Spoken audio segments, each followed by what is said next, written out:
जैसे जैसे हमारे गेहूं की बुआई का समय पास में आने लगा है, वैसे वैसे किसानों के बीच में चिंता भी हो जाती है हमें क्या डालना है क्या नहीं डालना है। हम कोशिश करें कि हमें पिछले साल से इस साल ज़्यादा गेहूं में पैदावार मिले। हालांकि पैदावार बढ़ाने के लिए बहुत सारे रीज़न होते हैं। अच्छा मौसम भी होना चाहिए। अचानक से बरसात हो गई, पानी भर गया तो भी पैदावार में कमी होगी। सूखा पड़ गया तो भी पैदावार में कमी होगी। हमने अच्छे से सिंचाई नहीं किया तो भी कम पैदावार मिला। अच्छी किस्म नहीं है तो भी कम पैदावार मिला। मतलब कम पैदावार होने के बहुत सारे रीज़न हो सकते हैं। तो आज हम आपको बताएंगे गेहूं में आपको जिंक का इस्तेमाल करना चाहिए या नहीं करना चाहिए। अगर करना चाहिए तो क्यों करना चाहिए, नहीं करना चाहिए तो किस वजह से नहीं करना चाहिए। सबसे पहले बात करते हैं क्यों नहीं करना चाहिए। अब मान लीजिए आपने किसी ऐसे खेत में आपने अभी गेहूं आप लगाने वाले हैं जिसमें आपने पिछली फसल में मतलब गेहूं से पहले उसमें अगर आपने धान लगाया हुआ था या फिर कोई भी अन्य फसल जो है 1 साल के अंदर लगाया हुआ था और उसमें आपने जिंक का इस्तेमाल मिट्टी में किया हुआ है, तो आपको ऐसी अवस्था में ऐसी कंडीशन में गेहूं की फसल में जिंक डालने की आवश्यकता बिल्कुल भी नहीं है। क्योंकि जो भी आप मिट्टी में जिंक खाद का इस्तेमाल करते हैं उसका असर 1 साल से ज़्यादा तक रहता है, 1.5 साल तक रहता है या फिर उससे ज़्यादा भी हो सकता है। अब ये तो इस बात पर निर्भर करता है कि आपकी मिट्टी कैसी है।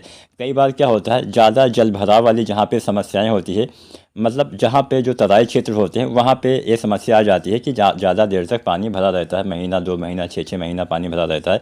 तो अगर आपके खेत में आप किसी ऐसी जगह पे रहते हैं जहाँ पे तराई क्षेत्र है, वहाँ पे पानी बहुत कई जगह पे बाढ़ आ जाती है, पूरा बरसात में पानी ही भरा रहता है, तो उन जगहों पे जहाँ पे पानी बहुत दिन तक भरा रहता है, तो ऐसे जगह पे मान लीजिए आपने पिछली फसल में भले ही आपने जो जिंक का इस्तेमाल किया हुआ है लेकिन फिर भी आपको गेहूं में जिंक डालना पड़ेगा। लेकिन अगर आपके वहाँ पे जल भराव वाली समस्या नहीं है, पानी बहुत लंबे समय तक नहीं रुकता है और आपने पिछली फसल में मान लीजिए आपने धान ही लगाया हुआ था और उसमें आपने मिट्टी में जिंक का इस्तेमाल किया हुआ है, तो इस फसल में यानी फिर से आप जब आप गेहूँ लगाएंगे तो आपको उसमें जिंक डालने की आवश्यकता बिल्कुल भी नहीं है। आप पैसा बर्बाद मत करिए।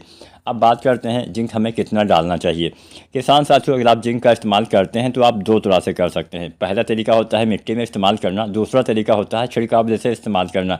इसके साथ एक बात ध्यान यह भी रखना है कि मान लीजिए पिछली फसल में आपने छिड़काव जैसे जिंक का इस्तेमाल किया हुआ है तो आपको डालना पड़ेगा, क्योंकि मिट्टी में डालेंगे तभी तो रहेगा। अगर आप पत्तियों के ऊपर छिड़काव कर देते हैं उसका असर केवल पौधे पर ही होता है, मिट्टी में उसका असर नहीं होता है। इस बात का ध्यान रखना है।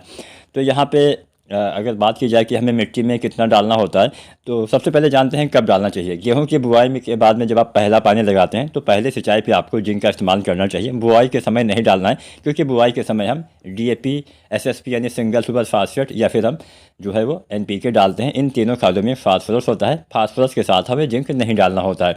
कम से कम 18 से 20 दिन का अंतर आपको देना होता है।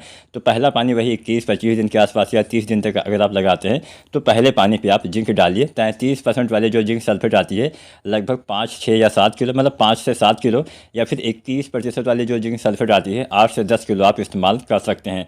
अब बात करते हैं मिट्टी में अगर आप डालते हैं तो केवल एक बार ही आपको इस्तेमाल करना है। अब बात करते हैं छिड़काव विधि से।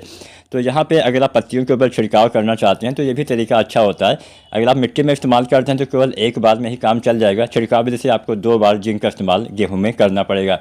तो पहली बार कब डालना है आपको गेहूं में जिंक? पहले पानी के बाद में वही 30-35 दिन या 40 दिन तक आप इस्तेमाल करिएगा। 35 दिन 30 दिन का समय बढ़िया रहेगा। तो जो जिंक आती है 33% वाली, इसका भी आप छिड़काव विधि से इस्तेमाल कर सकते हैं। 33% वाले जिंक सल्फेट आपको लेना है 750 ग्राम, साथ में 1 या 2 या 2.5 किलो या 3 किलो अधिकतम आप यूरिया मिला लीजिए। जो यही जो दानेदार यूरिया आती है सफ़ेद वाली, इसी का इस्तेमाल करिए। मिला के घोल के एक साथ इस्तेमाल कर सकते हैं, या फिर आप बुझे हुए चूने का पानी इस्तेमाल करिए। सिंगल जिंक आपको छिड़काव नहीं करना है, या तो आप यूरिया मिलाइए या फिर बुझे हुए चूने का पानी मिलाइए। तो 33% वाले जिंक आप 30 से 35 दिन पे अपने गेहूं की फसल में आप आसानी से 750 ग्राम डाल के साथ में यूरिया या बुझे हुए चूने का पानी डाल के इस्तेमाल कर सकते हैं। अगर आप 21% वाला जिंक डालना चाहते हैं तो उसका भी इस्तेमाल करिए। 21% वाला जिंक 1 किलो, साथ में वही आपको यूरिया या फिर भुजे हुए चूने का पानी इस्तेमाल कर देना है। यूरिया की मात्रा 1, 2 या 3 किलो के बीच में आपको रखना चाहिए। वैसे 2 किलो बढ़िया रहेगा मात्रा। अब दूसरी बार आपको कब डालना है? पहली बार तो 30 से 35 दिन पर डालिए। दोबारा से जब बालियाँ तने के अंदर बनना चालू होती हैं तब इस्तेमाल करिए। गबोर्ड या फिर गोब अवस्था में डालेंगे तो और अच्छा लाभ मिलेगा और अच्छा फ़ायदा मिलेगा। उम्मीद करते हैं आज की वीडियो, आज की जानकारी आपके लिए उपयोगी रही होगी। वीडियो पसंद आई है तो लाइक शेयर करें और चैनल को सब्सक्राइब करें।